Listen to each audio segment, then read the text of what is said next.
Virtual summits are the most powerful online marketing tool available to grow your list, launch your platform, make more money, and create an impact in the world, even if you're just getting started. If you are ready to take your summit to the next level, then tune into the Virtual Summit Podcast with Dr. Mark T. Wade. Hi, I'm Dr. Mark T. Wade, founder of Virtual Summit Software and creator of the One Day Summit Formula. And I'm on a mission to help you, the summit host, get your summit out to the world in a powerful and impactful way. So let's get started. Hello and welcome, Summit host. This is Dr. Mark T. Wade, your host of the Virtual Summit Podcast and founder of Virtual Summit Software. I am thrilled to be doing this episode with my good friend and genius, Sam Carlson. How are you doing today, Sam? Buddy, I'm excited to be here. Thank you so much for having me on the podcast. I've got some experience with some summits, so I'm excited, man. We're going to dive into it. Oh, our audience, our listeners are in for some gold. Sam is not only an expert in marketing, he is, like he just said, done some specific work with summits, which is why I wanted him here to share his insights, both into the successes and the failures that happen. So for all you summit hosts out there, this is going to be something really important. There's what's the value of building out a summit if you can't actually promote it and get people onto it? Now, before we jump into that, Sam, and get into the goodies and the details, what I'd love for you to do is just tell our audience a little bit about you, something special, who you are, what you do. Yeah, appreciate it. So, Sam Carlson, and the name of my company is 25th West. I've been running traffic and basically prospecting for businesses for several years, including my own business back in 2006, 7, 8. That's kind of where I started on the internet, all this kind of stuff. But in the capacity as an agency for about 4 years. And I've got my agency, which focuses primarily on medical practices, so people in private practice, helping them grow new patients, things like that, grow and scale their business. But I also have I have a podcast called the Next Level Facebook Ads Podcast. You've been on there. It's great. I've also taught and I'm a presenter for everything that is traffic and strategy. So a lot of my business is basically showing people how to take an amazing offering and leverage that to big audiences and grow their business. So yeah, man, I'm excited to be here. I am thrilled to have you here, and you are so, downplaying your level of expertise and genius. I mean, you help large communities, I know, in the healthcare profession, actually kind of market and grow their businesses. You're giving them opportunities, not just at business, but opportunities in life because of the successes they're getting there to have things in life they wouldn't have had otherwise. Where can our audience actually find you hanging out? Where are you at on social? Yeah, so, as far as social, just Sam Carlson. I mean, just search me on Facebook. It's funny, the guy that's doing all the social media, I'm not real active on social media. I find myself going really deep into the actual, doing the paid side, that I'm not as active organically. I'm in the ChiroFunnels community. I'm a moderator in there. I've got my own Facebook group, which I'm not really active in. Should be better. But if you want to reach out to me, simply either message me on Facebook or go to 25thwest.com and reach out to us there. Perfect. And we will have all of Sam's links, his info, and all the golden nuggets that he's about to drop over in the show notes at podcast.virtualsummits.com. So if you miss one of the links that he mentions or something he says, you can head over there and we'll have that all hanging out there for you. Now let's have a quick word from our sponsor. Virtual Summits software makes hosting a summit easier than ever. The only software in the world designed specifically for hosting a summit lets you set up a summit in a matter of hours with no tech skill or team needed. You can try out the Virtual Summits software free at virtualsummits.com. But hurry, this is a limited offer. So I'm ready to kind of jump into the meat and potatoes here, Sam. Can we talk about one of your recent summits? Why don't you tell us just a little bit about it? And what I would also love to hear from you is what your thoughts were when you took on that summit. Were you excited? Were you a little hesitant? What were you thinking going into it? That's a good question. So, I mean, there's a lot of different models and frameworks out there. When you're talking about like launching a business, making money online, whatever it is, there's a lot of frameworks and models to use. And to be completely transparent, the very first time I was asked to promote a virtual summit, I didn't get it. Like, I was like, I don't quite get it. It was Dr. Lisa Oshesky. She came to me and she had met me at an event and said, "Hey, you seem like you know traffic. I'm doing this thing." I'm like, I don't know why you would ever do that. Like, it didn't make sense to me, right? And so it didn't matter. That's what we do. So I started driving traffic for her, and it was working well. Like, we were getting results. But the more I kind of like dug into what it was, is where everything started to click for me. But I'll be honest with you. I came to the Puerto Rican Mastermind, which is your mastermind, in Puerto Rico in 2018.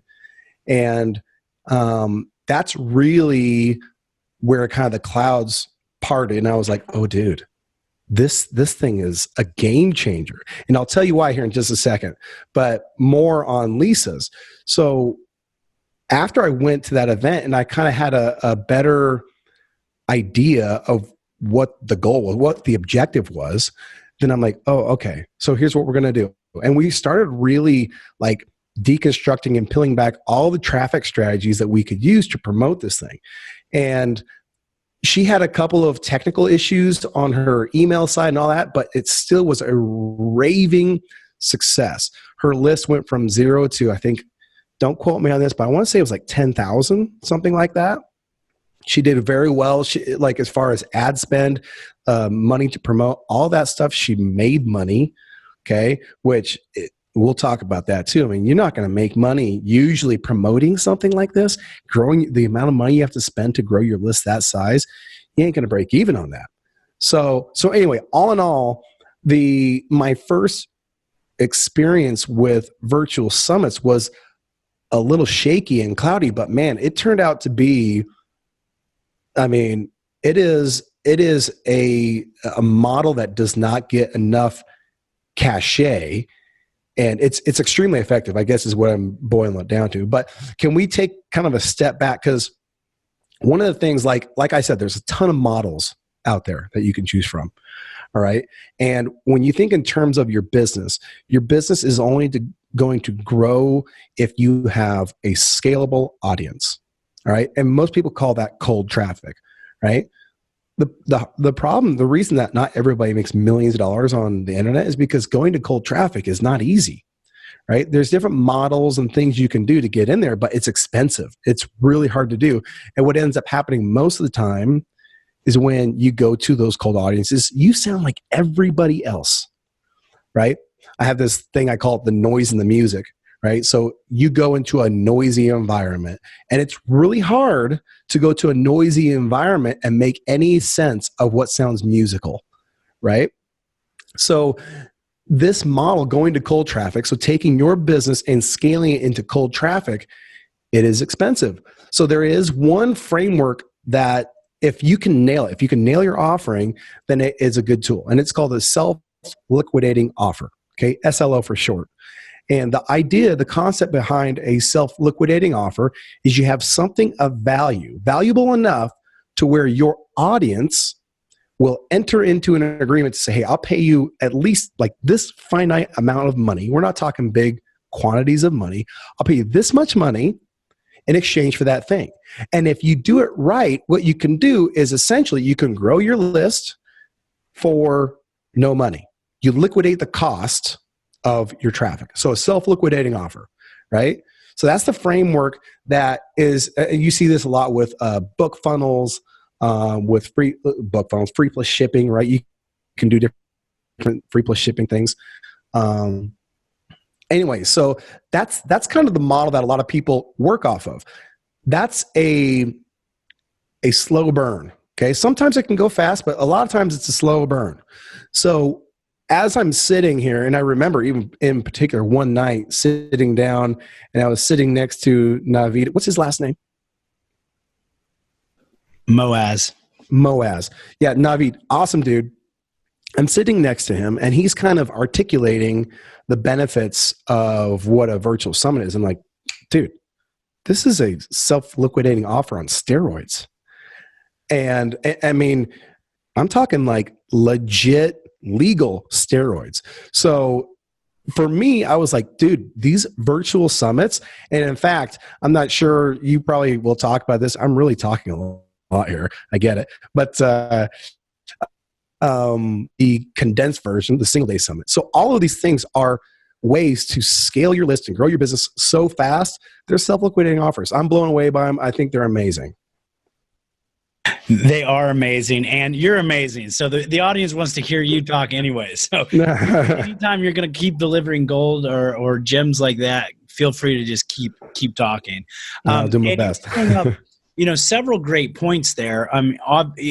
For most of us who run traffic, or at least, like we've boosted a post, which is like the big no, right? And marketing at paid ads. But like for most of us that are trying to run our own summits and we're trying to promote our own summits, a lot of times we are trying to do it in the same exact way that we are running or promoting, any kind of other offer, like a lead magnet or something like that. And a lot of our summit hosts, that are listening in right now, that's a big fear for them because those are expensive, and they're looking at it going, like it's costing me, maybe $4 or $5 or $8 or $10 a lead. How am I supposed to get 10,000 leads? So it was really great to hear how you're talking about a self-liquidating offer, and to put that into like layman's term for all of us non-marketers that are listening in. What we're talking about is the offer pays for itself. Like as the summit, as you're letting people come onto the summit may be free for them to opt in, but then they're going to purchase something afterwards, like ongoing access to it, or maybe you have an upsell or an additional offer, and that ends up, the money you generate from that pays for the ad spend. So you essentially get free leads, which is like the golden goose right there. So Sam, excellent insight into that. Can we, let's keep going in this direction. Can we talk about the difference, like even further with promoting, like from your aspect, when you're promoting and maybe even setting it up, for example, like what kind of things mindset wise, or even technically wise, would you have to set up for a summit versus just like a lead magnet or a webinar? Or are they similar? Well, I think every funnel, every model works based on one thing, like a singular idea, a hook, right? An actual, like that's why the most, like the highest converting landing page will always be a squeeze page. You cannot beat it, right? And so what that basically means is you have a singular problem or a singular idea that this thing is around. Okay. And if somebody shows up to that page, first of all, they know within seconds what it's all about. Second of all, they know they want that. Okay. And I mean, that, like, getting to that point is really what making offers is all about. But like, if you were, so this one we did for Lisa was, I think it was called the Keto 101 Summit. Okay. So it was all around the ketogenic diet. And so 101, I mean, that's an idea that is, college level courses or whatever. People know that's like, hey, this is the fundamentals of Keto 101. And all the speakers were all like, their concepts or their speaking points, by the way, those are like bullet points. Okay. Their bullet points, their miniature hooks inside of the big hook was, here's how you start. Here's the 4 things you should know. All of these like very starter line concepts that people want to know if they're getting into that thing. Okay. And so like if you're structuring a summit, the first thing is when people get there, what is the result you're promising them? Okay. So for Keto 101, I'm going to promise you a fundamental understanding in the ketogenic diet. That's what it is. Okay. If you have like an unclear promise, or if you have more than one promise, you can only have one, okay, then it's not going to work. Your conversion and the friction here is they're getting something of value for free. So you should have a very high opt-in rate. If you don't, then it's always like reverse engineer what you want. Okay. And then checking your KPIs along the way. So for me, if you're working with a guy like me, that's the first thing is like, okay, well, what's the problem we're solving? Okay. Who are we helping? Right. And, I can't remember what's the name of the book, but it's Famous Sales Leads, I believe it is. And he says the most important thing, and this is Eugene Schwartz too, who's a famous copywriter, is not necessarily it's what they know. Meaning, in the awareness spectrum, like they know, are there problem areas, and all of these things kind of combine to get you to that one. Again, just re-emphasizing what is the one idea that's going to hook people and convert them. So base your summit around one solid strategy that your audience is looking for information on. It's so true. And, I'm always teaching about having to go deep into the niche and knowing the avatar as well, especially with a one-day summit, because it's so specific on solving a singular problem, as you've just mentioned. That's what really increases the conversion rates. As I say, you want it to be targeting people with an acute problem, and that's going to increase their conversion rates or their opt-in rates. So let's look at, like, what should a host expect? Let's say even they're using a marketer or not using a marketer. What's a good expectation for a host on an outcome when they're promoting a summit? And I know we can just give some rough generals or rough estimates here, but leads, how much ad spend for X amount of leads, and what are some normal or good kind of conversion rates? Yeah. So, that is a variable question, and here's why. So, for example, like I'm doing 2 webinar promotions side by side. One of them has a very niche audience, extremely niche.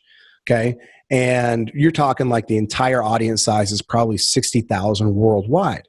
Okay, so we pay anywhere from $10 to $15 per registrant. All right, now this is a webinar, so we're not monetizing them immediately on the back end. Okay, so and obviously we want to be cognizant of the registration costs, because we don't have endless budgets, things like that. And then we've got another one to where their audience size is huge.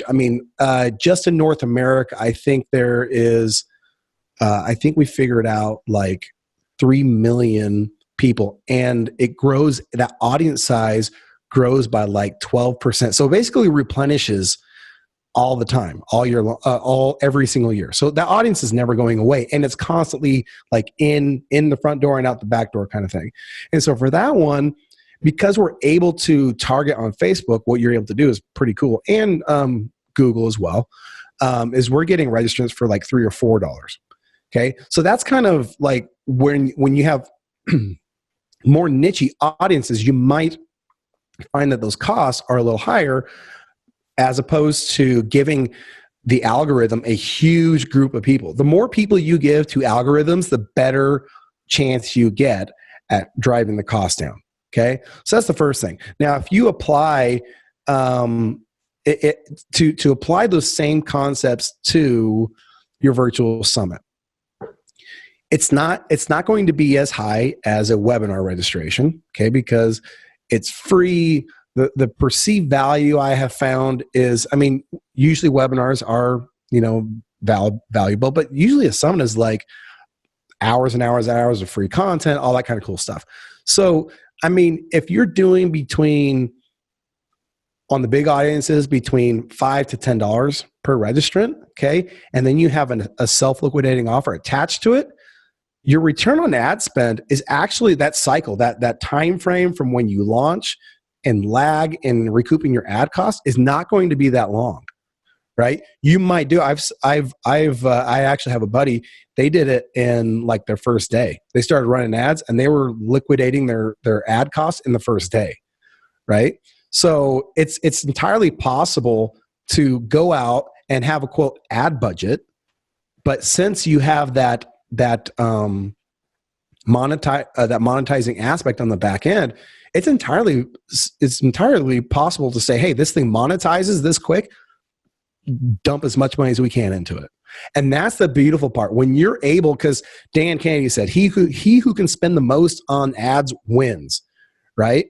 And at the end of the day, if you can continue to spend because you're monetizing on the back end that quickly, then you're dialed in. Okay, that's exactly what you want. So I'm not sure that that's like an exact like black and white definitive answer, but it's kind of like what you're working inside of and maybe the framework that people can expect. This has been some amazing information. Now let's have a quick word from our sponsor.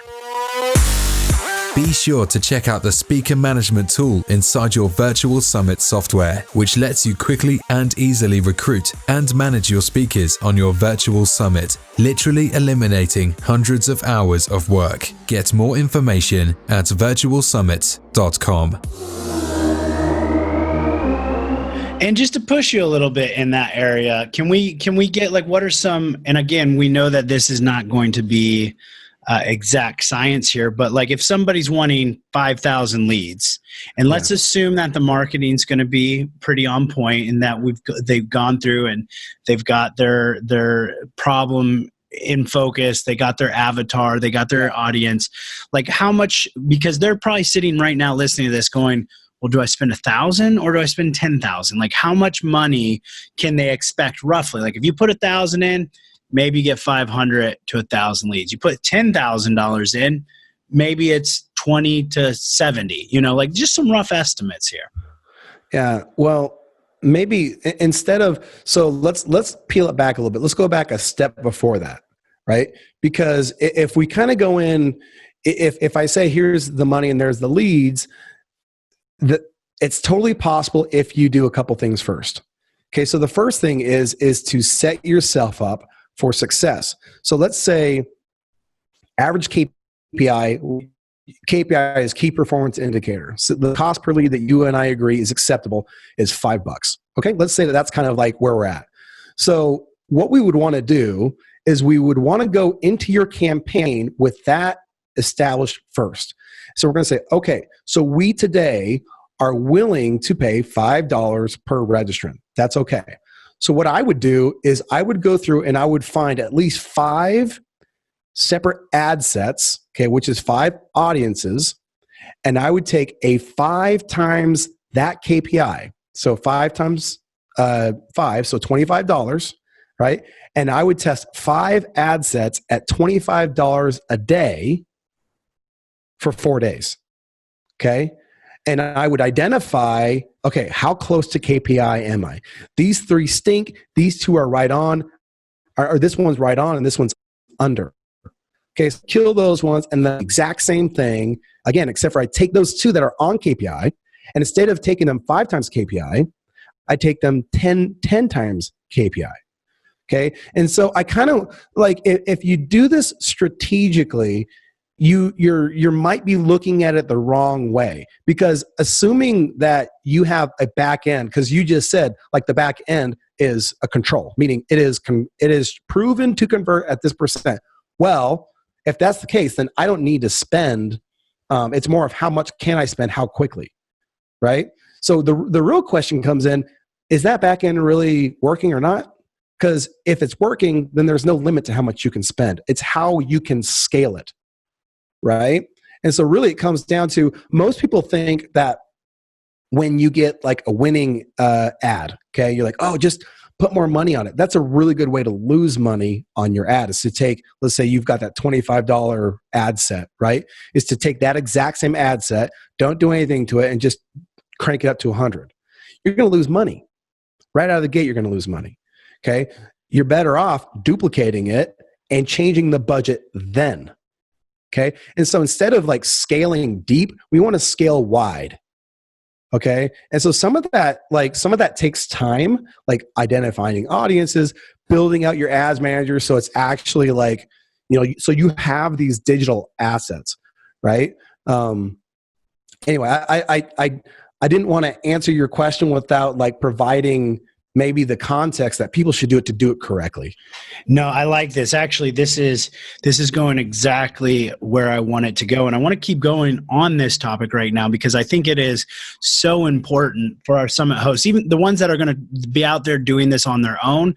Most of them don't have this kind of knowledge or experience.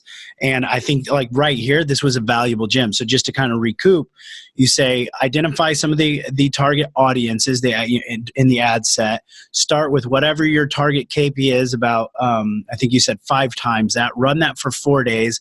Evaluate out of those, test runs, which ones are performing the best or under cost. And then instead, I believe this is what you were just saying, instead of just increasing the ad spend, or you would duplicate that ad set, increase the ad spend, and then can you take us from there? How many times would you do this and to what level? You can do it infinitely. That's the thing is, so if you say I have $1,000, okay, so more that's like how wide can I test and get, because I said five ad sets, right? You can do 30. What if you did 30 ad sets? What if you sat down at your computer and you mapped out 30 separate ad sets to test? You're going to get data a lot faster. And instead of having like 2 ad sets that perform at KPI, you're going to get 15. Right now that you have 15, boom, you can go quick. You can scale a lot faster. So, like maybe answering your question more specifically, how big can you go? That does you do have to factor in how big is the audience. Remember, I was saying like if it's a niche audience, there is only so much you can do.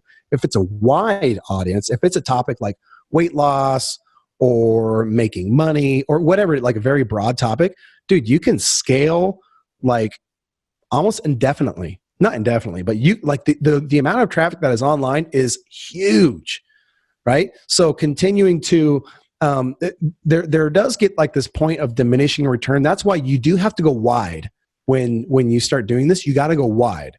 So you can't. There's a lot of people that say, "Oh, we spend $1,000 a day." Well, yeah, you can, but don't spend that on one ad set. That's a good way to lose money, right? So. Did I answer your question? Sorry to cut you off right. Yeah, let's can you explain why that's a good way to lose money? It's just so the Facebook algorithm is an auction, right? So you can kind of think of it like you get put into separate buckets, okay?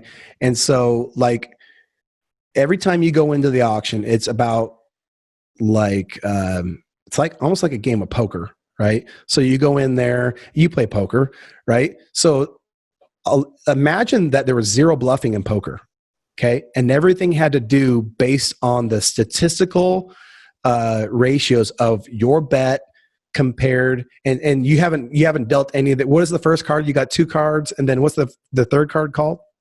Well, so then you have 3 down, which is the flop. Okay, so the flop, right? So the flop is I don't play poker. And then you have the river and something like that. I'm terrible, right? But just think of it like you're at a table and you're having to advance your cards against other people based on your bets only. Okay? Now, as you start to fold over cards, okay, the quality of your hand is now revealed. Okay? That's much like the quality of your ads is now revealed. It starts out with the money and then it goes with the content. Okay. So there's no bluffing here. You just get to see kind of what's what as things get folded, as things get revealed to you. Right. So that's the same thing. Like you have, and I'm going off on a little bit of a tangent here, but you have like your quality score, right? Your relevance score on Facebook. In Google, they call it a quality score. And your relevant score here says you got a relevant score. That's a really good hand you have. Have you been bidding accordingly? If you have, then that ad's going to do well. It's going to perform at KPI, assuming the rest of the funnel is intact, right? Or vice versa. Like you have been betting big, but you've got a 4 relevance. If you're below a 6 relevance, scrap it. Get rid of it. Okay. If you're a 6 or above, see if you can tweak it. If it starts like going up, it has some staying power. If it's 6, watch it. If it's 5 or below, scrap it. It's done. The ad sucks, right? So I don't remember what the original question was. I'm not great at keeping on task here. I've got a little bit of ADD going here. No, that's great. You actually answered that. And just to clarify for our listeners, I think one of the things you were saying additionally is by throwing a bunch of money at it, since it's an auction, Facebook, for example, and probably Google as well, they will spend your money. It doesn't necessarily mean you're going to get more results. It just means they're going to spend the money faster. So just to clarify that point, which is an excellent point. So what about something other than just spending the money that our hosts can do to increase their success and results? So you've mentioned something already about getting clear on what it is and who they're targeting. But like, is there anything else maybe with their ad or way they like that you're seeing with ads, whether video or posts or anything like that they can do to help increase the success of their promotions? Yeah. So this was actually, this is outside of the organic. So we're assuming that people understand that you can like use people that are going to be in your summit. You can promote your summit via their email list. We're assuming that's organic, right? So paid. Well, those same people, when they email their list, that list, if it's good, is going to get a 20% open rate. Okay. That means there's 80% of the people that aren't opening that thing. Well, if you take that same list and you upload it as a custom audience into Facebook, well, anybody that has a Facebook account is going to see it, right? So you're guaranteed 100% at least reach rate, right? Impressions, like actual eyeballs. So one of the things is actually, if you can, there's two things you can do. One, if you can get access to a CSV file of that email list and upload that into your ads manager to then be able to promote it, okay, that's going to be really good to target those particular people. That's the first thing. Second thing is, and in fact, do you know John Parks? He's the VIP of marketing over at ClickFunnels. So John was on my podcast a couple months ago. And by the way, ClickFunnels, one of the only ways they're scaling into their community right now is with their 30-day challenge. Right. And it's essentially a virtual, it starts out with a virtual summit. It's essentially a summit. That's what it is. They call it a 30-day virtual challenge, but it's a virtual summit is what it is.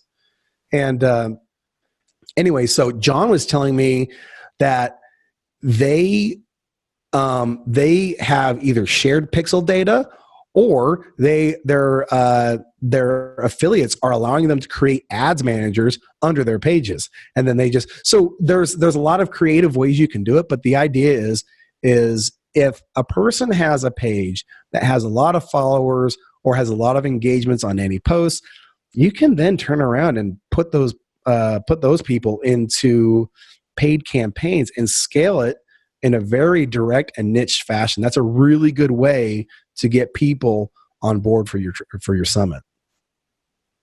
Yeah, that's such a golden gem there. That may be a little bit advanced strategy for some of you, but write this down. Don't forget it. Because if you can make that happen, I know I just wrote it down on my notes and I start it. We have a summit coming up in a few months, which is going to be a really big summit for us. We're putting a lot of energy and efforts behind it. And this was one of those strategies that I knew about, but I just completely forgot, is using the shared audiences or even being added as into the ads manager. Because like you were just saying, and to reiterate this, for those of you who've run summits before, one of the most common complaints we get is the speaker said they were going to email or promote, but then they didn't do it. So if you can get access and you paint it in their favor in the sense of like, look, I'll put the ad spend behind it. I'll put your affiliate link in there or whatever you want. If you can get them to give you access to that, that's almost as good, if not better, as Sam was just saying, as them emailing for you. So this is it's way better. Huge takeaway here. Please write this down, star it, save it for later, contact Sam, and give him a bunch of money for that one right there. So moving forward with this, Sam, I want to ask, you know, you kind of coming from the perspective of what our summit hosts can expect. Many of them are going to go run this summit on their own. They're going to promote it on their own. But there are others out there like myself that we like to use a professional or a marketer or somebody that, you know, that spends their days knowing these type of strategies to promote our summit.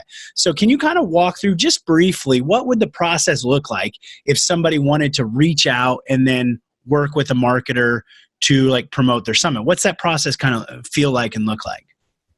That's a good question. So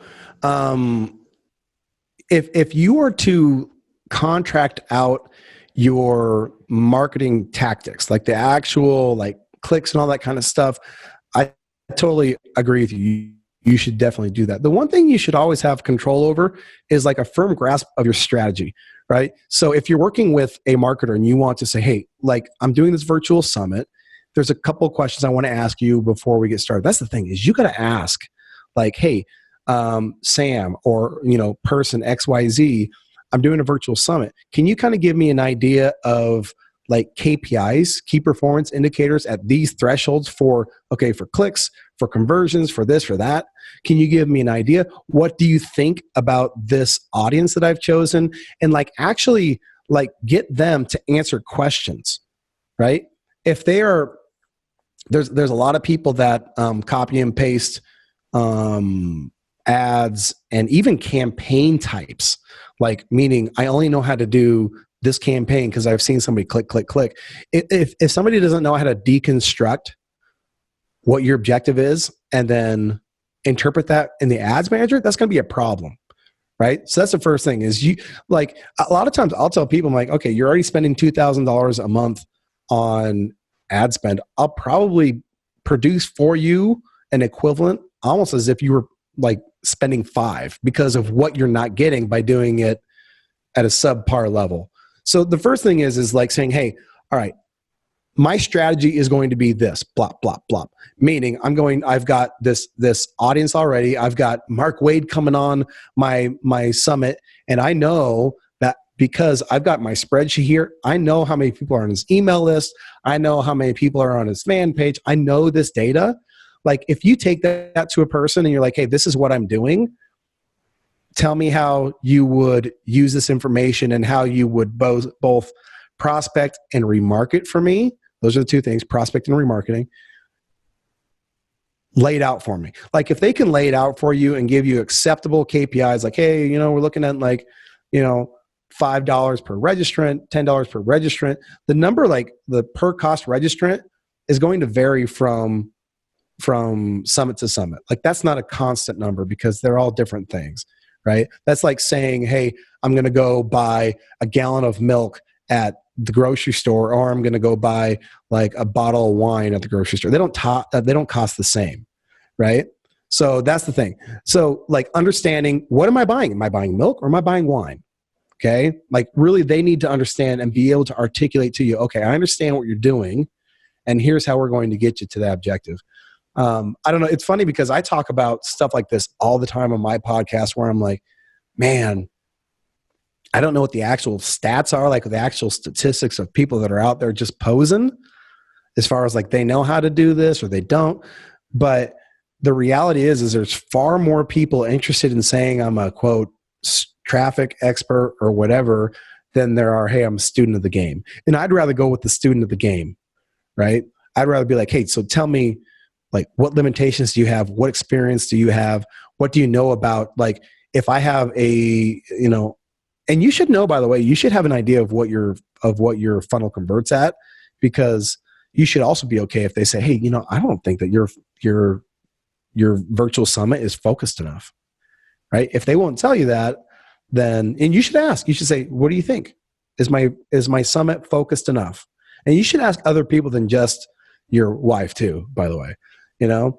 And anyway, so that was a very long-winded. I'm good at those long-winded answers, bro. You've got so much information in that head of yours there, Sam. I can't keep it in. Well, and we're on a topic that I think is important, and I care about my summit hosts that are listening to this, so I want to protect them.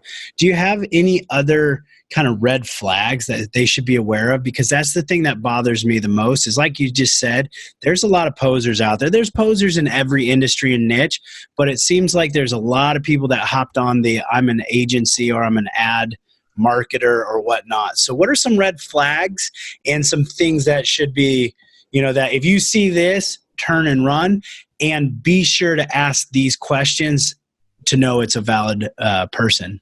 Yeah. So there's a couple things. Like, first of all, like, where did you learn it?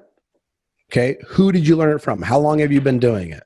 Okay. Those are good things. Like, if they've been in the game for a long time, but if they say, I started out in Google AdWords and I kind of converted over this, you're like, yeah, I like you. You're good. Right. But if they're like,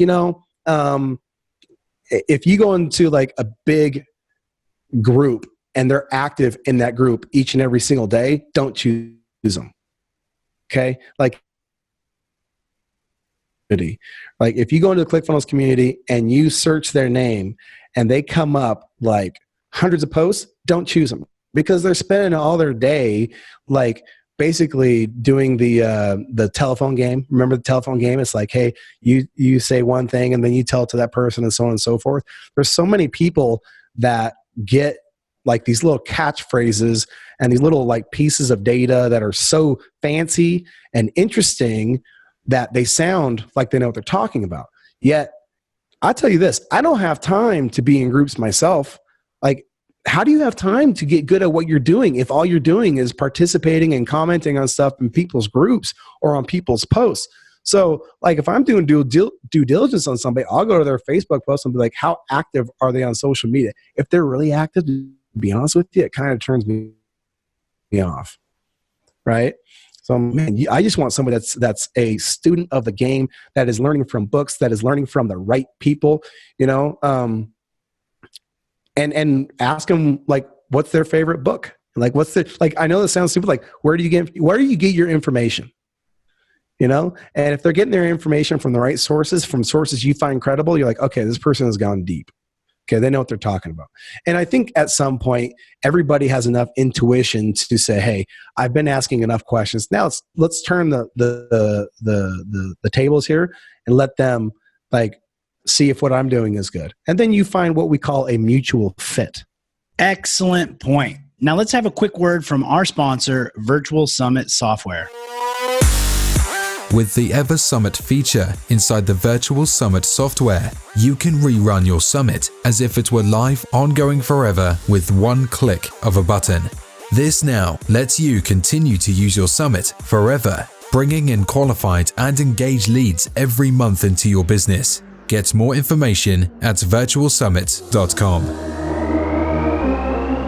Yeah, that's golden. I know exactly what you're talking about. I see those marketers a lot of times in the Facebook groups and in the other groups, and they're always active. They're hunting for leads, but how are they doing that in the group? So that's great information right there. We're going to be wrapping this podcast up here pretty soon. I want to ask you two more questions, but essentially the first one is like, what's one thing a host should know? They just need to know this before working with a marketer for their summit, like to eliminate any kind of false expectations, or what's just one thing that comes to your mind that they need to know? I think I'll kind of go back to, you need to have your own strategy outlined. Like when you go to, even for yourself, I see you on your whiteboard and you'll go through and you'll draw stuff out, right? And you'll do that for the speakers and for different things. You need to have, is it okay if I pitch my podcast real quick? Okay. So episode 81 of the Next Level Facebook Ads podcast. Okay. Episode 81. John Parks was on the podcast and he shared a strategy, and it's really helped me to like be able to simplify my marketing. Okay. Cause a lot of the stuff that he was saying, he wasn't telling me anything new, to be honest with you. But what he did do is he provided a very simple framework to fit everything into. And he says, there's only one of two things you're doing when you're promoting anything online. You're either prospecting Okay, that's the first thing. You're prospecting or you're remarketing. Okay, that is it. And the cool thing about like prospecting, you can expect on that being a consistent like improvement / whatever testing. Like it's a testing mechanism.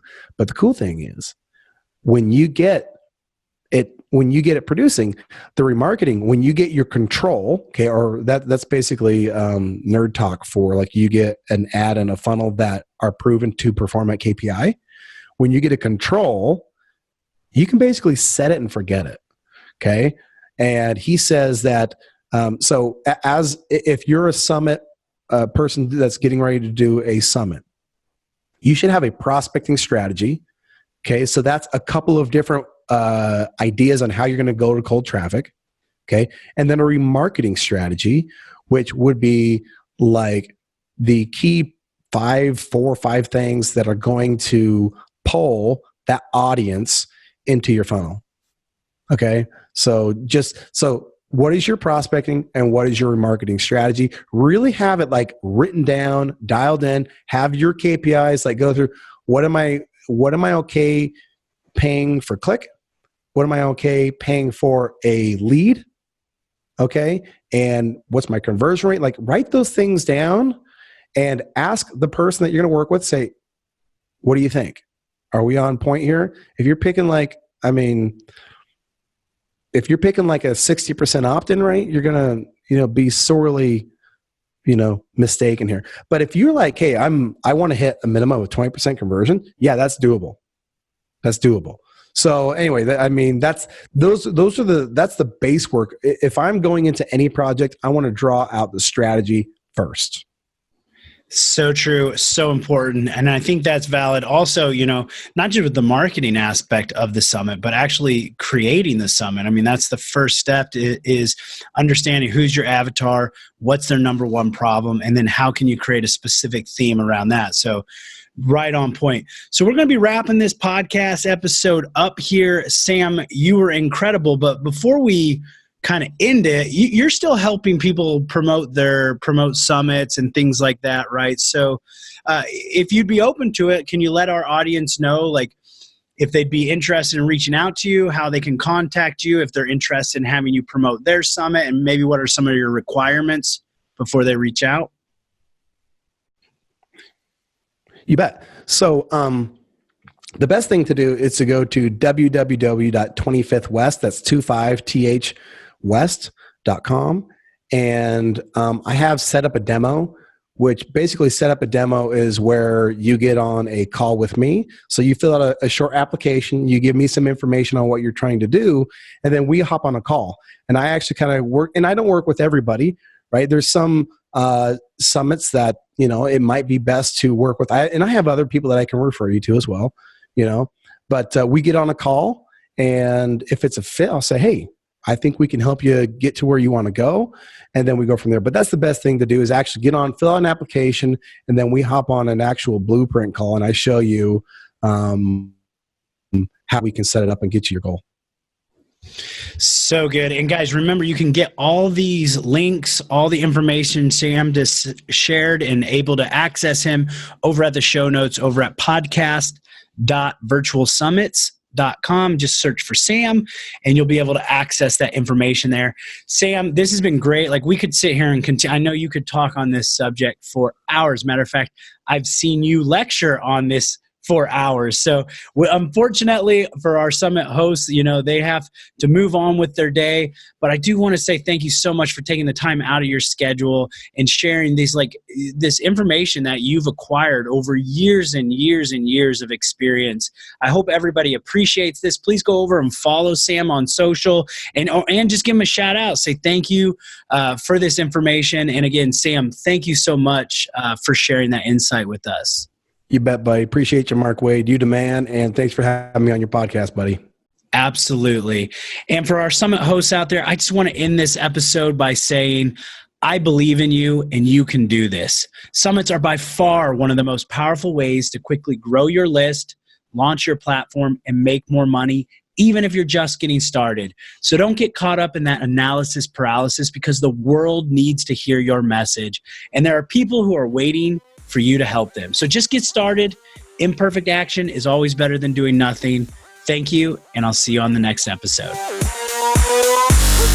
Thanks for listening. Now don't forget to subscribe and leave a 5-star review on the Virtual Summit podcast.